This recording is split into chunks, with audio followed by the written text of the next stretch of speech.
एक बार फिर दहला अफगानिस्तान।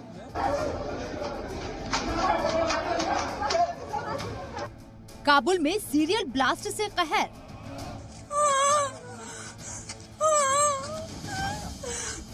अफगानिस्तान एक बार फिर धमाके से धुआं धुआं हो गया। राजधानी काबुल में शैतानी ताकतों ने कहर बरपा दिया। अफगानिस्तान की राजधानी काबुल में जोरदार धमाके हुए। काबुल के तालीमी इदारे काबुल एजुकेशन सेंटर में ये धमाके हुए। ब्लास्ट के बाद काबुल में भगदड़ मच गई। चारों तरफ अफरा तफरी का माहौल बन गया। बच्चों से लेकर बड़े बुजुर्ग सहम गए। सब अपनी जान बचने की दुआ करने लगे।